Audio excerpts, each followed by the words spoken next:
Hey everyone, welcome to the It's My Time Show. I'm your host, David Andron, along with co-host James Gamble. And today we have a special guest, Claudio Reilsono from the Global Scouting Bureau and head coach at Carnegie Mellon University.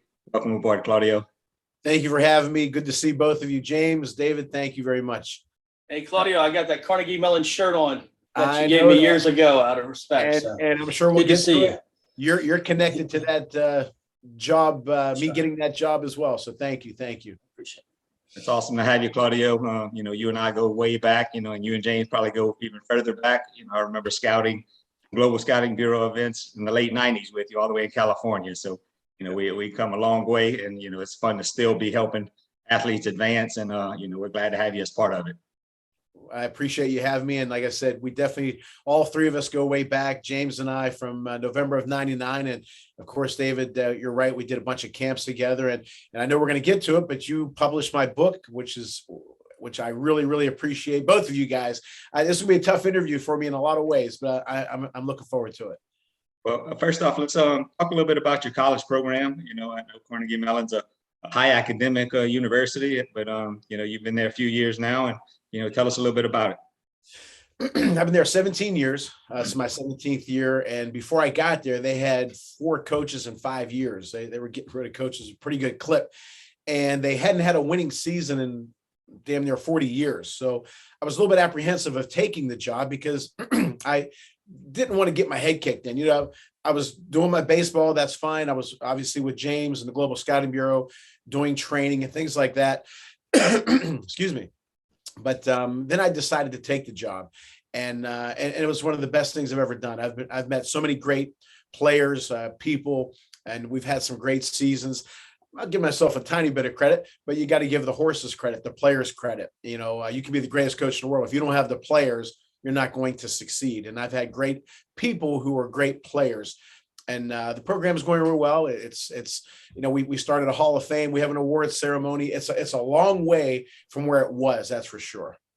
That's awesome. Hey, do you want to add anything? Well, I was saying we go way back. I like to throw in a couple of little stories here. Whenever I met Claudio, and this is what's made him successful. Claudio, you probably remember before you actually started, you probably called me. I don't know, about 30,000 times. But what had happened is I didn't know him, and Claudio kept calling me and telling me what he could do and what he could do. And in life, look, I've met a lot of people, and a lot of people talk about what they can do or what they think they can do. And with Claudio, after so many phone calls, he thought he was always bugging me. What he was actually doing was showing me that this guy was committed and wanted to be a part of what we were doing. And after we did the first event that he helped set up, it was very successful. And from that day forward, we've worked together for the rest of our lives to this point. And it was, if more people would keep getting up instead of giving up, I think that's what he was, a drop of water that kept dropping over and over again. Because when he first called, it was the same call that I get from hundreds of people, thousands of people. And over time, that drop of water kept going. And what I've noticed with Claudio is, in everything that he does, he puts himself all the way in it. He goes in 100%. When he's committed, he's going to see it through. And so I've been very proud to watch him grow as a person, in working with us, the knowledge base that he had versus where it is today, watching his shows, reading his books, really seeing some of the people that you've met, the Mario Andretti's, things like on the business side, but I also knew on a very personal side that, I was able to meet his father before his father had passed, and they were quality people that loved Claudio, and he's got a huge heart. And again, when he's committed, man, he will give up everything. There's nothing that he will not do to see success. And you can knock him down 20 times, he's going to get up 21. That's why I love him. We're thankful to have him, and we look forward to doing more with him in the future. Told you this was going to be tough for me. Absolutely. Like I said, I've been knowing you guys for years. I mean, James, you and I went to school together. But Claudio has been a big part of my life as well. And both of you have been just great influences, in my life. I've been there, I've been knocked down, and, I've had you two, by my side the whole time to help me get back up. And, I really appreciate both of you. Claudio, let's talk a little bit about recruiting. How do you do most of your recruiting over at your university? Well, before I do that, I got to get this out of the way because I won't finish the interview. First of all, David, like I said, everybody's talking about self-publishing and all this kind of stuff, and it's hard to get publishers. And you gave me that opportunity. You obviously, John Melvin Publishing, published my book and helped make a dream come true. And I can never thank you enough for that. You've been nothing but wonderful with helping with the book, and the easiest person in the world to deal with. And I've told many people that are interested in writing books, including former boxing champion Donnie Lalonde and some other people, don't go to anybody else. Just go to David Andron, because number one, yeah, the publishing company is great, but you want to deal with great people, and that's you for sure. As far as James is concerned, again, he gave me a break of a lifetime, and when nobody else would. Now it's easy for people to hire me. I don't want to say easy, but easier to offer me jobs or what have you. And he gave me an opportunity when other people didn't. And for that, I'll always be grateful. And my parents are grateful, and my wife and daughter are. And he also helped me shut a lot of people up who weren't very nice and wanted to see me fail. It isn't that they didn't believe in me. They didn't want me to succeed. And there's a hell of a difference there when people are rooting against you. And James gave me an opportunity that nobody else did. And then I mentioned Carnegie Mellon. There was a young man, Danny Green, who James remembers, who was like an intern for us for a little bit, or and he met me and he gave my name to Carnegie Mellon, and that's how I got this job. So James has so many, he's a part of everything for me. And so, I mean, I can go on, but he knows I love him to death, and his mother was great. Unfortunately, I didn't get a chance to meet his dad, but we'll always appreciate what James did for me, for sure. As far as recruiting, is concerned, Carnegie Mellon, as I always say, it's an Ivy League school based in Pittsburgh. So it's hard to get in, hard to stay in. We are a part of the NCBA, National Club Baseball Association. I turned the job down twice back in 2005. My ego, because club baseball, David and James, as you guys know, back then it was like, hey, is your brother in town? Yeah, let him play. It was like intramurals. So I didn't want any part of that.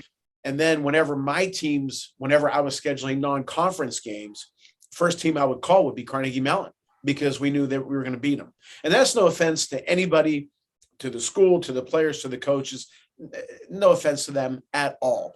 I'm just telling you what it was. So when I was offered the job, I said, oh, I don't think I'm going to be interested. And then it just hit me. They called me a third time. I said, yeah, I'll interview for it. And obviously I got it. And as I said, it's a great decision. Now, basically what I do is I get what I get, and we try to make the best of it. Okay. Get whatever players you get and you make the best of it. Fortunately, I've had some great players come through my tenure there, and great people. And we've been able to win a few conference championships and some things like that. Now, ironically, David, your question about recruiting, the past 2 years or year and a half, I've had more players contact me about playing for us than I've ever had before. And several of them didn't get accepted, and a couple of them have been accepted. So I'm just waiting for them to sign on a dotted line, and they're good players. So now once we go Division III, which is always rumor about that, and I'm going to coach the same way, whether it's 1, 2, 3, major leagues, club, I'm going to pour my heart and soul into it no matter what. Vince Lombardi used to say the greatest feeling in the world is to lie exhausted in victory. The second greatest feeling in the world is to lie exhausted in defeat. Give it all you have. My players, one time I had a player say to me, coach, because I'm very passionate when I coach. I coach, I just don't sit there, right? And one of my players said, coach, relax. It was a back and forth game. He said, it's only club baseball. I said, Ryan, if that's the way you feel, I'm not the coach for you, and this isn't the team for you. I had a young man, Brian Tabata, my catcher, who caught every game for us, every inning. He cracked like an eye socket, whatever the hell it was. Go to the emergency room, and we're waiting. And he said, coach, man, we got to get out of here. We have a game tomorrow. I said, Brian, you can't play. You have a cracked bone in your eye, but that's the type of players that I've had and I've had special people And as you saw in the book, David and James, but again, to go out and actually recruit, that's not the way it is right now. Hopefully in the future, and to be very honest with you, I think I'll be a very good recruiter, because the first thing I tell the young man and the parents is I want that player to be treated like my daughter would be treated no matter where she would be. My daughter goes to the University of Pittsburgh. She's a junior. She lives here at home. But these kids are from all over the world. I've had players from China, Hawaii, Japan, India, you name it. And I want the parents to know, hey, your kid's fine here. I'm not just going to be here at 3 o'clock in the afternoon for them. I'll be here at 3 o'clock in the morning for them as well. And I wanted, my goal for them when they graduate is for them to be upset that they're leaving the team, and that they're upset that they're leaving me. I want them to enjoy those, however long they stay on that team. I want them to enjoy it, and I just don't want to have them teach them how to hit a curveball in baseball. I want to teach them how to hit the curveballs of life through my experiences. So all in all, I think the culture is good. We have ups and downs, just like every program. And it goes in cycles. You have championship year, you have not so championship years. But through it all, again, I'm very confident that most of the players that come through those turnstiles are very happy that they play for the team and play for me. Yeah, that's awesome. How many players do y'all carry typically? I don't want any more than 18, 19, because if you get too many, then they're not going to play. Like I always say this, the hardest thing I know it's hard for James as well. The hardest thing for us to do, and you, David, as well, is to tell somebody that as a professional scout that he's not good enough to play professional. That kills us. A lot of scouts don't care. I know we do.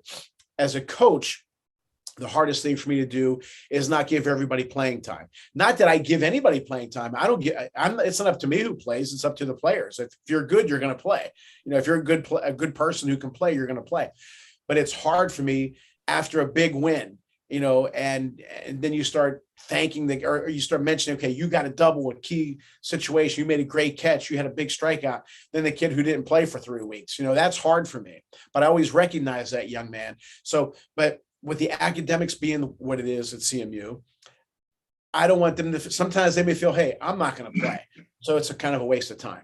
So if they're welcome to stay and play or be on the team, but I usually carry about 18. We don't play 1,000 games, so we play in the fall, play in the spring. We may schedule 30 games, each. We won't play 30 because of the weather.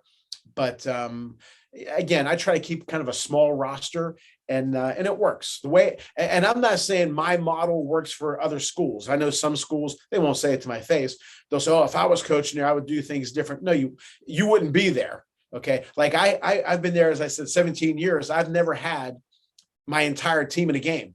I've never had my entire team, the entire roster at a practice. Well, if I start saying, okay, James, if you miss one more practice, you're out. David, you miss one game, you're out. Well, I'm not going to have a team. Our first playoff game ever at CMU history, we're playing at Ohio State at the field. And I believe we were playing Ohio State. And my cleanup hitter, great kid, great kid. My cleanup hitter, my starting left fielder. He said, "Coach, I can't make it to the game." And my order is your family, school, us. And nobody can ever say that I've gotten off of that lane. It's always been family, school, us. And I said, well, okay, if you can't, why can't you make it?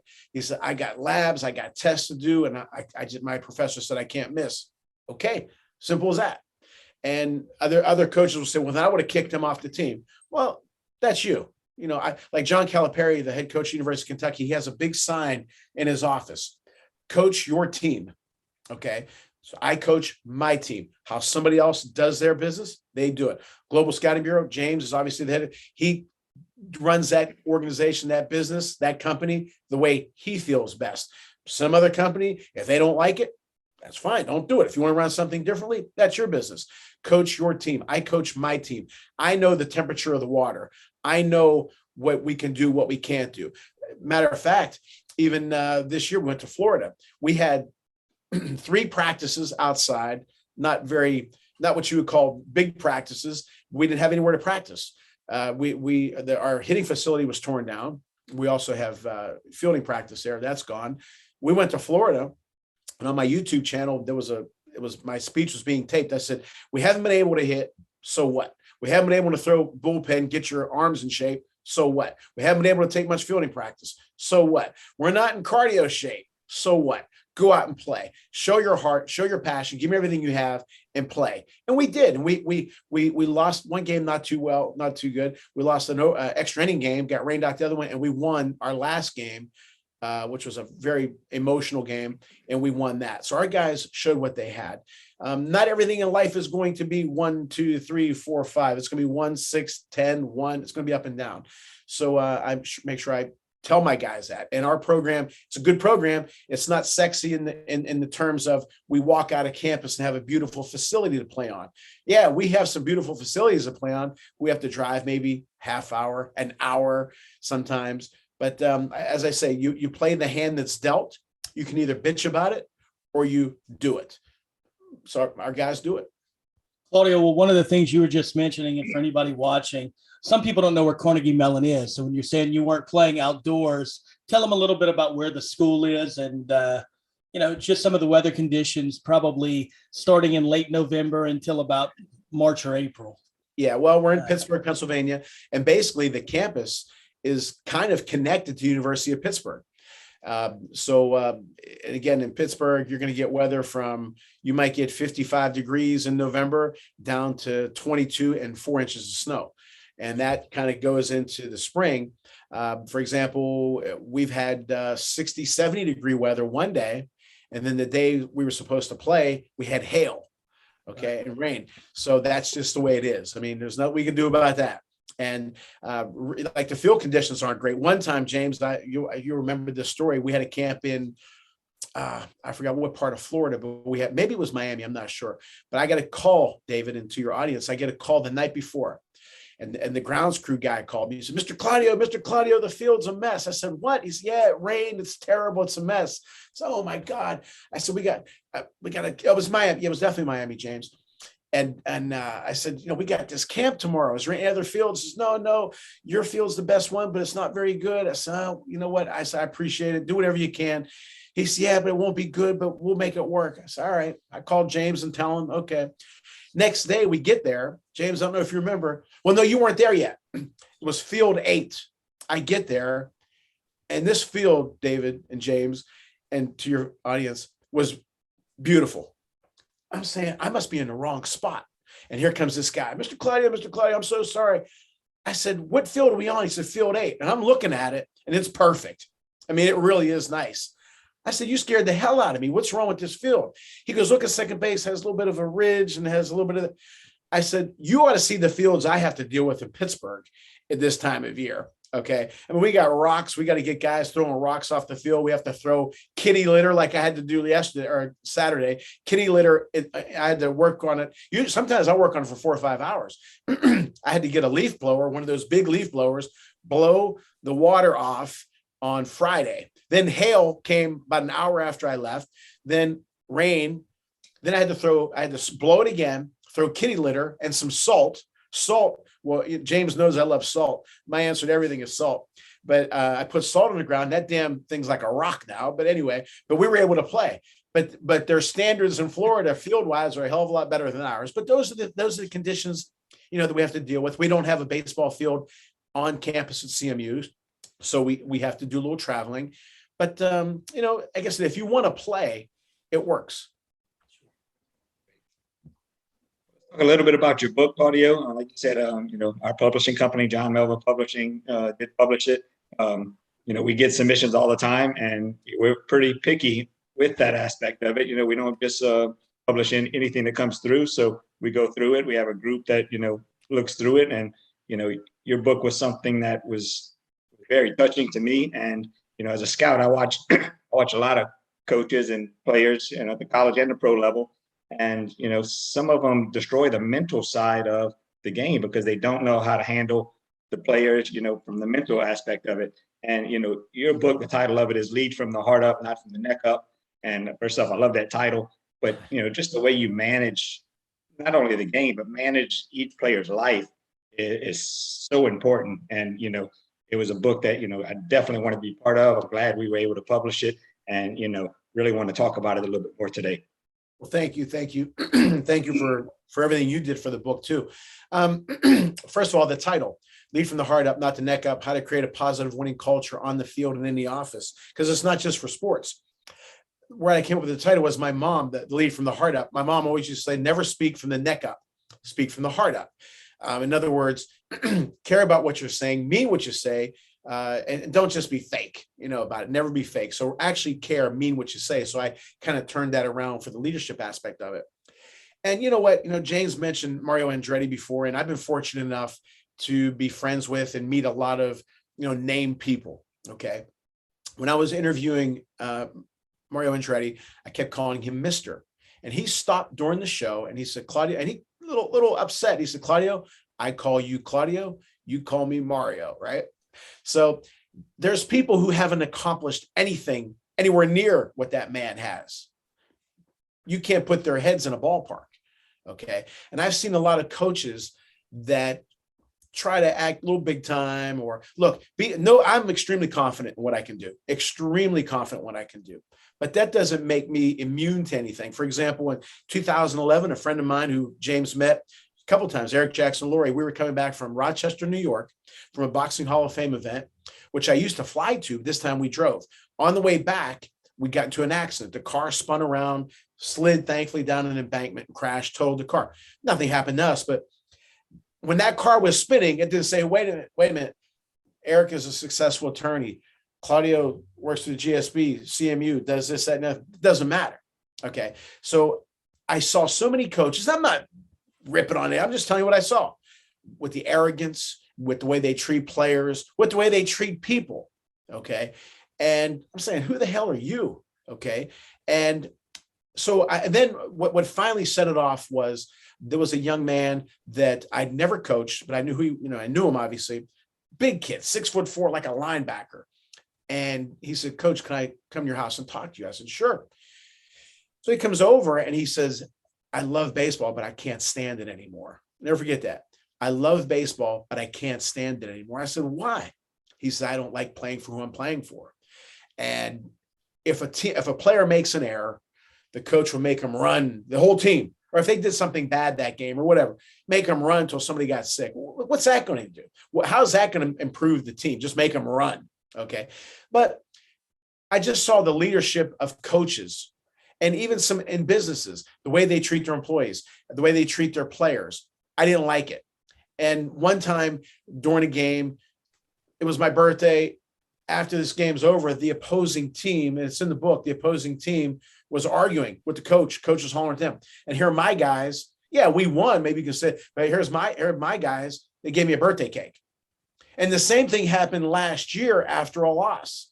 We have a young team, and I was probably hardest on this team that I've ever been on a team as far as, the grind and trying to squeeze as much out of them as possible because I see so much potential. We won like 6 in a row, something like that. Then we went a little bit of a drought.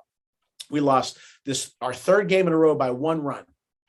And all of a sudden I go after the game's over, I talk to the coach, I go to the dugout, my team isn't there. I'm saying to myself, and I didn't include this in the book, obviously, because it happened this past October. And first thing that hit me is I think maybe I was a little bit too hard on this team. These guys are younger than my daughter. That's the first time I ever coached a group like that, right? That's of that age bracket. Then here they come with a birthday cake. And they say, Coach, we won't sing to you. We already know you're upset after the game. We don't want to make it worse, but happy birthday. So again, why is it that they do that? 1993, which really the birth of this book kind of started. I was head coach at Community College Beaver County. I was 27 years old, I believe. It was a back and forth game. And at the end we win the game. At the end of the game, I'm drained as I always am. My players are hugging me and congratulating me. It was just a regular season game. And I remember going to the office and I couldn't get up to go take a shower. I was drained. But I said, why do these players like me? Why do they listen to me? Okay. And the first thing that hit me was I was approachable and they know that I care. And the theme of the book is from Dick Vermeil, the Super Bowl winning coach for the St. Louis Rams and now NFL Hall of Famer, who's also been a guest on my show. Great. Love Dick Vermeil. And he said, your players and really your people, they won't care how much you know till they know how much you care. And when they know that, they'll go through a wall for you. James, and again, I don't want to get into him again because I won't finish the interview. I know that he cares for me. when my dad was sick, okay, he came, and I'll never forget that. And if something was going on in my life, I know if I needed something, I know I can call James at 4 a.m. And Napoleon says it's easy to be a friend at 3. It's hard to find a friend at 3 a.m. And I know James is that friend, and I'm that way with him as well. And through the years, we've both had things happen. Like I said, he's been there for me. But my players know that it's not just about their numbers. And yeah, I'll get on him. It isn't like it's Pollyanna and everything's great. Yeah, do whatever you want. No, it's not that at all. I mean, I get mad at my players when it's needed. Like I said, you have to have a dial in. You have to be like a chameleon. When it's hot out, you wear a t-shirt and shorts. When it's cold out, you wear a jacket. Okay, you look like an idiot if you go outside in 95-degree weather wearing a ski cap and a sweats and a tank top. I mean, a hoodie. Okay, or a coat. You look dumb. Some of these coaches, and they do what they want to do. I'm coaching my team, and whoever wants to read my book, hopefully it assists them. But when it's time to pat a kid on the back, do it. When it's time to talk to him about maybe a girlfriend situation, do it. When it's time to get mad, do it. When it's time to teach, do it. It's that simple. But I know a lot of guys that this one guy in particular, I never forget, he wrote a post-game speech.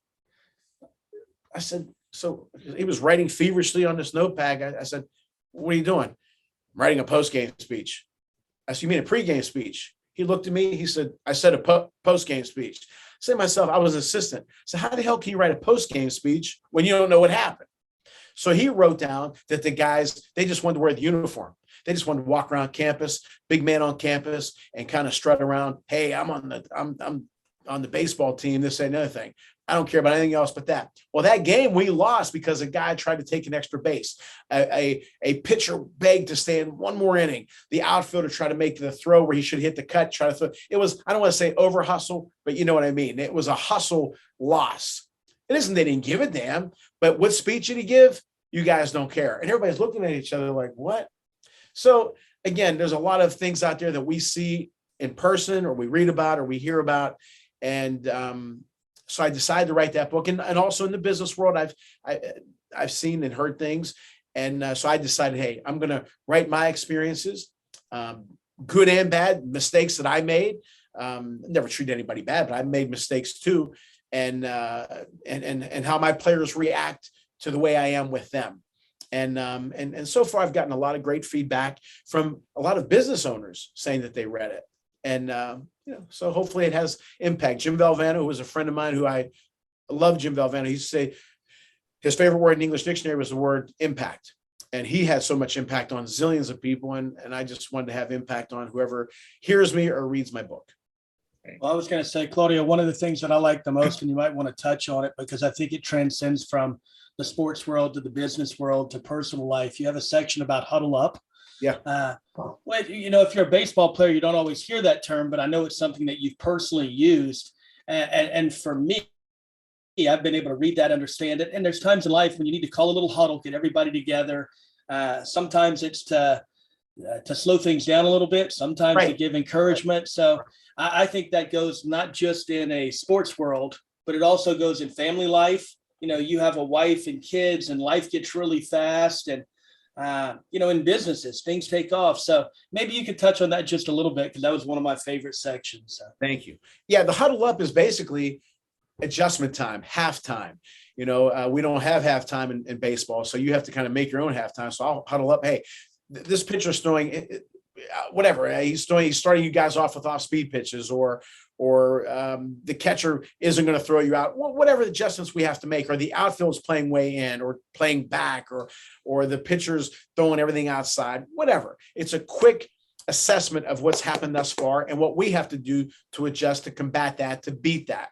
But really in life, sometimes we have to huddle up and say, okay, this is what's going on. This is going on with our finances. This is what we have to come up with, and we have to spend. We have to do this or that. And it's basically just communicating at the end of the day. It's just, people sometimes are afraid to communicate, which I don't know why. That is so important in every aspect of life, be it in business, sports, with your family. Tell them what's going on. So the other day, our guys were taking the first pitch. And I'm not a big believer in that. So, guy, they're throwing the ball down the middle. Go up and hack away. Okay, let's go hack away. Or you guys aren't getting enough of a lead at first base. This guy has a long stretch. He doesn't have the quick step to home. He's got a long, pumping. Let's steal on him, okay? Or the one kid was kind of rocking like this, which we really haven't had time to work on base stealing too much just yet this year. Rocking like this. Well, sometimes the pitcher would be on his way home. He'd be leaning towards first. Let's fix it. Let's huddle up. So that's my time.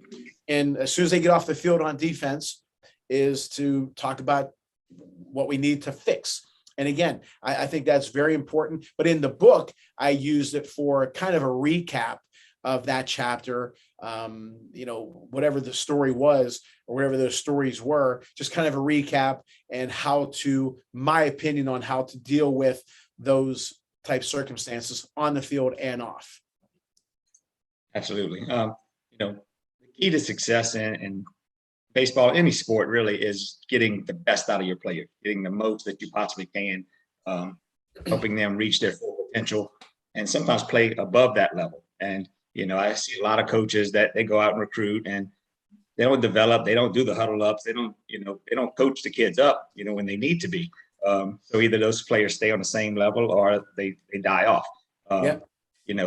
Power of positivity is so important. Power of, good leadership is so important. That's why I love your book, because it talks about all of those things.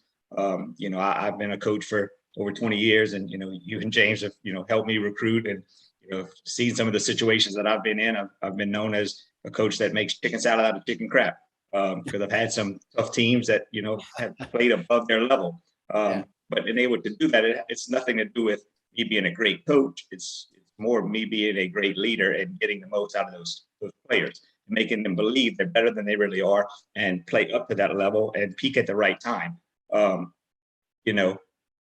Your book, touches on all of that. And, that's what I love about it. It's all about, the personal contact and communication with your players. And, my goal has always been to make my program so exciting that everybody wants to be a part of it. Right. And if you're constantly beating somebody down and, on their case, which, don't get me wrong, y'all seen me coach, I can chew a player out just as good as anybody. Yeah, but a few minutes later, I'm the first one patting him on the butt saying, hey, let's go, you're all right, let's get it up. Right. I don't like seeing the coaches that just beat you down and then leave you at the end of the dugout and don't come back and talk to you. So, I've learned from you, I've learned from your books, I've learned from James, I've learned from both of y'all over the years. And, I highly recommend anybody that's a coach, a business leader, anything in that aspect, to pick up your book and take a good look at it, because you can learn some valuable life lessons out of it for sure. Thank you. Yeah. And again, your son is doing so well. Congratulations to him. He's doing so well. The Italians have a saying, the fish stinks from the head, but it's also good from the head. It starts at the top, in other words, and it trickles down. If it's bad, it trickles down. If it's good, it trickles down. So again, you have a huge part of that. But, and you make a lot of great points. Like I said, when you have to get on somebody, you get on them. There's this one kid the other day, I got mad about him about something, and 2 minutes later, hey, that was a hell of a hit there. Or no, it was a great swing on a foul pitch. I said, that's the type of swing one out of you. But anyway, Warren Buffett told Alex Rodriguez this, and I heard Alex Rodriguez say that you have to have somebody in your life that you don't want to disappoint. If you don't care, if you don't have anybody you don't want to disappoint, all hell's going to break loose. I never wanted to disappoint my parents. I don't want to disappoint James. Didn't want to disappoint you with the book, right? Or my wife and daughter, obviously. But my team, if I'm good with my team on the field and off, they're not going to want to disappoint me. Okay. And that's the way it's been. I mean, they don't want to, if they like me, which again, most of them do. And I think it's important. Remember the old saying, I don't care if they like me as long as they respect me. I don't know if I respect anybody who I don't like. I mean, I have to really think about it, but I probably don't.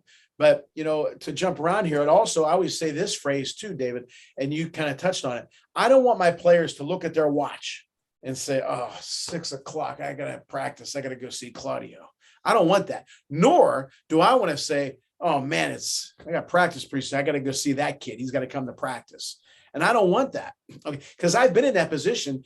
I used to work at this one hitting facility, and this one guy, wasn't a fan of his, or even a couple places that I've coached. Okay. James knows I'm way early. If we have a plane at 8 o'clock, I'm there like at 5:30. Okay. But for these particular jobs that I had, if I started at 6, I get there at 5:58 because I didn't want to deal with that guy. And I don't want to be that guy. Okay. And again, it's a culture. I want them to enjoy the game. I don't mean screwing around, enjoy the game. Yeah. Have your camaraderie with your players and all that kind of stuff. Yeah. But enjoy the game. It's a great game. It's, in my opinion, the most difficult game, but that's another story. But so you want to create that atmosphere. And I like to think that I have. But having said that, I've had some great math teachers from elementary school to college. Math isn't my thing. Okay. Like my daughter will bring home algebra and calculus. I don't know what the hell that is. Is it, whose fault is that? It's my fault, not the teacher's fault. Number one, I'm not wired that way, but it wasn't their fault. My point is, you have to have good people who are good players. That's what or good employees that are good at what they do, but they're also good people. If you have bad people, they can be great at what they do, but it's going to be a pain. I had a speaking engagement about a month ago for a pretty big company here. And long story short, the managers were great people. They really wanted to make it a great atmosphere for those employees. But the employees just kind of whatever. And I said, oh, yeah, give them a chance. But after a while, you're going to end up spending so much time on that bad apple that the good apples are being neglected. Okay. So get rid of them. An aching tooth is better out than in. That's just the way it is. But there was something I was going to mention. I forgot what the hell I was going to say. But again, the old real estate saying is what? 3 most important things in real estate are what? Good location, good location, good location. Well, the 3 most important things in business, in sports, coaching, and really in life are good people, good people, good people. If you have good people, you have a shot to do something. Okay. You have look at the old Green Bay Packers. Or the Steelers or the Cowboys or any of these 49ers, any of these teams that just had dynasties. Look at the people that were on those teams. There may be some bickering here and there, like the old Oakland A's and stuff like that. Those few fights, but they when it came time, when the lights came on, they were a special team. They were a special group. I'm more connected to the Pirates of the 70s and, that we are a family thing. Well, they really were. I mean, I've seen it, okay, on the field and off, but especially on the field. They really cared for each other and they had great attitudes. And again, I always say this too, if we all pull the same rope at the same time, the same direction for the same purpose, we're going to get a great result. We can't have people, not that you don't have disagreements, but we all have to have that goal. And when you do that, that's your job as a leader. And you mentioned, about picking people up. Again, it goes to not lying to them, doing everything you can to make them better on the field and off. And a lot of guys want that player already, done and made and finished product. Well, he's going to need some adjustments. He's going to need some work. He's going to need some help. Maybe these coaches can't do it. I don't know. Maybe that's why they bitch and scream and moan, because they really can't fix that player. I mean, I've seen a lot of them that can't. And I'm not here to rip on coaches, but James and I, and you and I, David, we've talked off camera about the way, baseball is going. But that's another thing. But again, my job is to make them better on the field and off. And I do everything I can to do that. But they have to allow me. They have to listen to me, not just hear me. They have to listen to me. And they do. That's why I said I use the math teacher reference. You want to give me some credit? Terrific. Give my players credit. James I won an award a few years ago. The first thing I said was, if you ever see a turtle on top of a fence post, he didn't get there alone. How did I get that award? Was it me? I'm such a wonderful guy. No, I had great parents. I had a lot of prayers. Thank God. I had great parents who loved me and supported me and who gave me the opportunity to go after my dreams. James, who gave me the opportunity to accomplish my dreams. But at that award, if my players didn't give a damn about me or didn't care or didn't listen to me or weren't any good or weren't good people, I wouldn't have been standing on that podium. I'd like to think I'm a good coach. We've had bad seasons too. Why is it all of a sudden we had a great couple of years there in succession? Because I had great players. Instead of me giving a signal like this, right? I was doing like this sometimes, right? So it's a hell of a lot easier to give a steal signal when that guy's a burner and he's going to make it. You don't have to say a prayer afterwards. So again, you need I don't care if you're a great CEO, Jack Welch or Welsh, yeah, or Lee Iacocca years ago, or whatever leader, you have to have the players, the people, the employees to move that needle, to accomplish things, to do things. Everybody has a role. Right.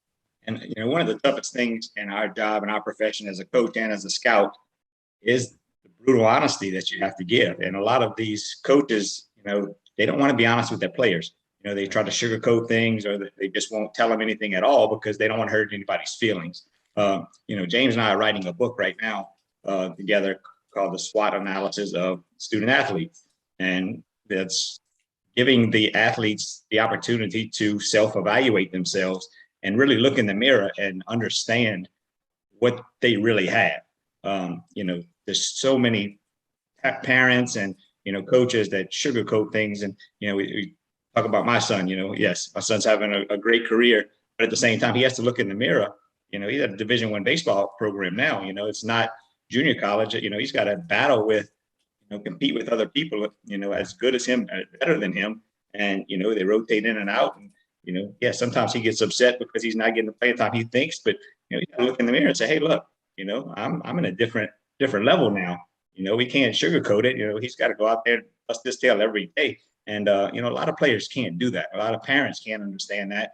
And a lot of coaches don't know how to explain that. So, James, I'll let you talk a little bit more about the book that we have coming up. But I mean, it's going to be another, important piece of, important tool for coaches and players and parents to actually read. Well, Claudio, again, before I get to that, I want to say that some of the things that you've done, I'm very proud of how you've continued to grow, and Dave as well, in your lives, because y'all have went from, I remember when, Dave, you were a high school coach, with aspirations to go to another level, and then the work you had to go through and some of the failures you had to go through. So did I, so did Claudio, but how you've been able to continue to move up that ladder. And Claudio, the same thing for you. One of the books that we're writing on the SWOT analysis is trying to make people accountable. Because in today's world, I'm starting to find, the changes we're seeing on a baseball field are directly related to the changes we're seeing in society. That at times there's a gap between, everybody can have their own opinions, but you can't have your own truths. We just continue to move to other people until they tell you what you want to hear. And I've never seen that being productive. So the book is focusing on, how companies use the SWOT analysis to identify their strengths, their weaknesses, their opportunities and threats. Now it's for athletes to be able to look in the mirror. And, if you're a guy who runs slow, that hitting lesson is probably not helping you. We might need to be honest, or like you said, if you're struggling in math, I don't need a Spanish tutor. Okay. These things don't make sense, but if you'll just watch a little bit, I see it going on daily. People don't want to address the weaknesses because it hurts. I'm sitting here with you guys. Yes, I'm self-conscious. I know I have a lisp. I work on it, but I know I have one. It's the cards that I'm dealt with, but I'm not going to let it control who I am. One of the next segments I had talked to Dave about is that I wanted to go through and talk about the difference between expectations and realities, because I think that's one of the biggest gaps in the industry right now, is that we have false expectations. Some of it, I believe, is because of social media, the internet. Everybody's only getting little bits of the information. I talked a little bit about your book. I didn't read the whole book to the audience. I'd advise they get it and they would understand the entirety of what you've put into that book. Well, the internet is the Cliff Notes to life right now. I'm very fortunate that when I get on an airplane, that the pilot did not just go to a online school and, he did it in 30 minutes off of Instagram. I don't think there's any way that people can really understand everything until they can dive in, commit, hold themselves accountable, be willing to fail and get back up. So hopefully, Dave, we'll go through a section in the future where we really spell out the difference between the expectations that a lot of players are having. Claudia, you know it as well. I mean, I looked the other day, there's over 1,500 players in the portal right now. We're in the month of April. Okay, so we've created a culture, and I say we created it because this comes in the sports world, like from travel baseball. Rather than a player playing second base because there's another player that they feel is better, that parent will pull the player and two other ones and start their own team. Now he's a shortstop. So everybody's a CEO, everybody's a general manager and manager at a young age. So when that kid gets to high school and the coach has to pick one shortstop and it happens not to be that son, then all these parents get together. They're going to the principals. They're trying to get the guy fired simply because they can't handle truth. At the end of the day, that coach, it's his opinion. Okay. But it's not just a one-time thing. It's what you do in practice, how you carry yourself. And this is his job. And I tell athletes all the time, if you don't like the way people are coaching, go get your degree, go become a coach and change it. You have that opportunity to do it. Go lead people. So hopefully we'll get more into that, Dave, one of the next sections that we do or segments that we do. But I just wanted to take a minute just to say how proud I am of you, Claudio. I know your parents would have been very proud. Linda would have been taking you on a walk down by the creek. And I was blessed with the opportunity to get to know his father before he had passed many, many years ago. And Dave, watching you go from a high school coach, and there's nothing wrong. I have lots of friends that are high school coaches, but the amount that you've continued to learn, the only way you learned it is going through some things. That experience is invaluable.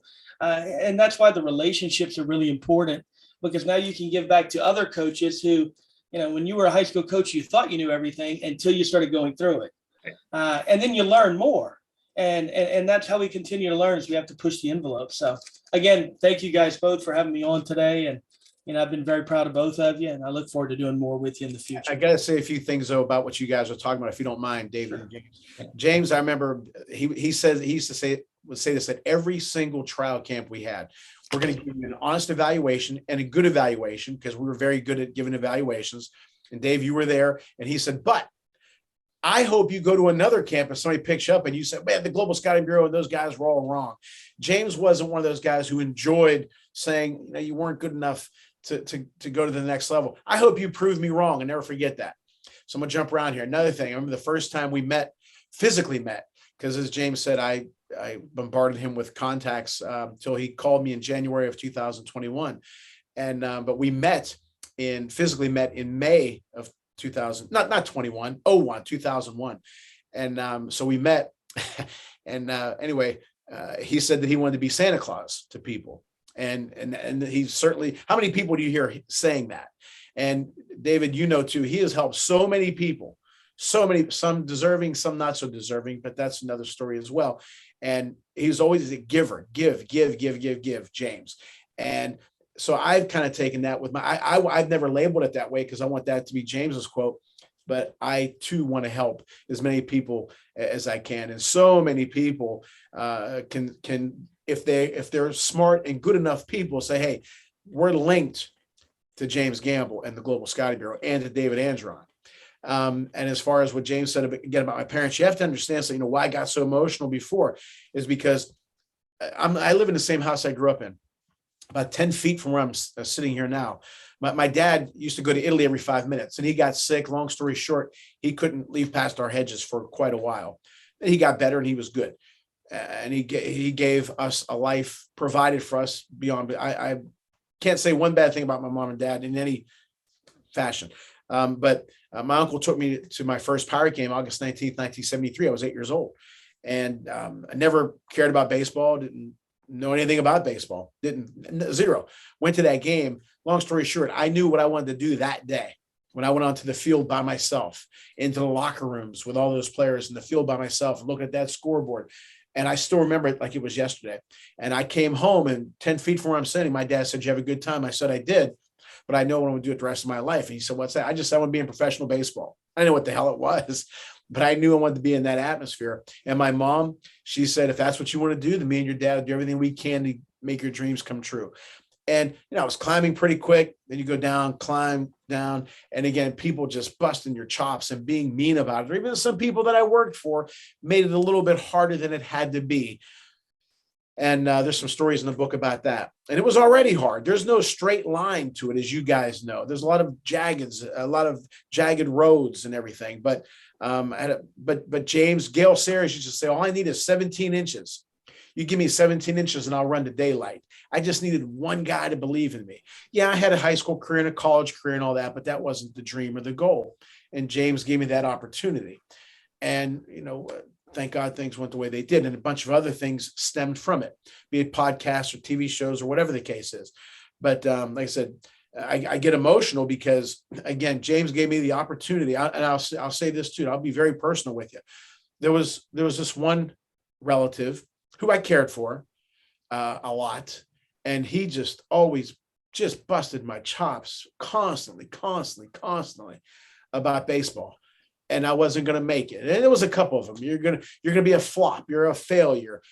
Time to quit baseball, grow up and be a man. Be realistic. It's a pipe dream.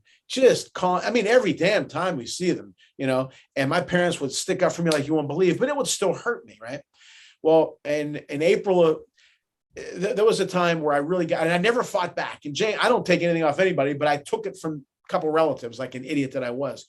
Well, this one time on my porch, feet from where I'm at, David, this guy started with me and I lost it. And and James, I know when James gets mad, I tease him, but he gets mad from like here, not just the heart up. James, it comes, and that was me that. And I thought of James too, because I just erupted. It was like, 54 years of hell or 52 years of the BS and the hell that you put, I just lost it. And then I told him all of my accomplishments, right? And after I cussed him out and hung up on him, never spoke to him again, I went in my backyard and I called James up and I was in tears. And James first said, "What's wrong?" And God knows what the hell he thought. And I told him, I just said, "Thank you." And I thanked him, and I thank him all the time because, again, if he didn't give me that, you can be, what do they say? The tree falls in the forest. So if nobody's there to hear it, doesn't make a sound. You can be the greatest singer, greatest boxer, greatest baseball. It doesn't matter. If somebody doesn't give you the opportunity to display your goods, your talents or whatever, who cares? James gave me the opportunity. And then from there, all these other things came. And that's why I say he's connected to everything. And he knows I love him. To me, he's a brother, a true brother. And like I said, David, you give me the opportunity. You did my show. We're talking about your book, and you here, Claudio, I own a publishing company. I said, I didn't know that, David. And then, you obviously published my book, and I appreciate it more than you know. And just to see that those three names on my book, JMP, it's not, and no offense to anybody who publishes their book in any way, self-publishing, that's all great.